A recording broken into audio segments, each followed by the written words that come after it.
અંબાલાલ પટેલના જણાવ્યા અનુસાર યુરોપ અને એશિયાના કેટલાક ભાગોમાંથી ફૂંકાતા ઠંડા પવનોએ ગુજરાત સહિત ઘણા વિસ્તારોમાં ઠંડીમાં વધારો કર્યો છે.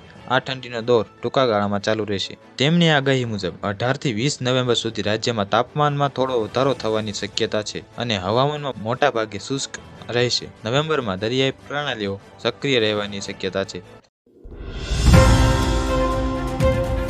વડગામ તાલુકાના છાપી ખાતે આવેલી વસંત ફેબ્રિકેટ્સ ઇન્ડસ્ટ્રીએ ફરી એકવાર ગંભીર દુર્ઘટનાને કારણે ચર્ચામાં આવી છે.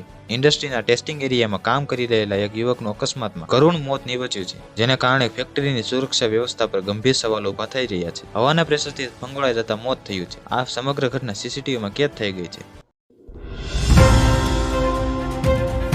સુરતના પાંડેસરા વિસ્તારમાં આવેલી સોસાયટીમાં ટાઇલ્સ ફિટિંગનું કામ કરતા 19 વર્ષીય યુવકના ગળાના ભાગે મશીનની બ્લેડથી ગંભીર ઈજા પહોંચી હતી. ગંભીર ઈજા પહોંચતા યુવકનું સ્થળ પર જ મોત થયું હતું. ઘટનાને પગલે ત્યાં લોકો પણ એકઠા થઈ ગયા હતા. બીજી તરફ પોલીસને જાણ થતાં પોલીસ પણ ઘટના સ્થળે પહોંચી હતી. આ મામલે પોલીસે અકસ્માત મોત નોંધી લીધું હતું અને વધુ તપાસ હાથ ધરી હતી. યુવકના મોતને લઈને પરિવાર શોકમાં ગરકાવ થઈ ગયો હતો.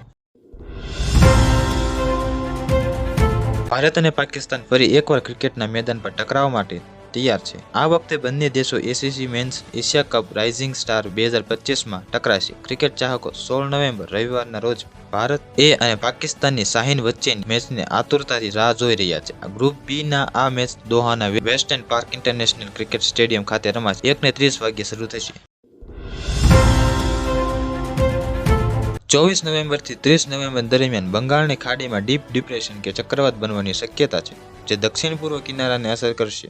આના કારણે દક્ષિણ પૂર્વ કિનારા પર 80 કિલોમીટરની ઝડપે પવન ફૂંકાશે. જો ચક્રવાત બને તો પવનની ગતિ વધુ ઝડપી બની રહેશે.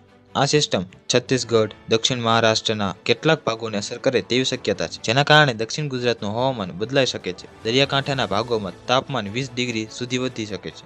આજ માટે આટલું. જો તમને વિડીયો ગમ્યો હોય તો વિડીયોને લાઇક કરી દેજો, ચેનલને સબસ્ક્રાઇબ કરી બેલ આઇકન ઓન કરી દેજો. મળીએ નવા સમાચારની અપડેટ સાથે. ધન્યવાદ.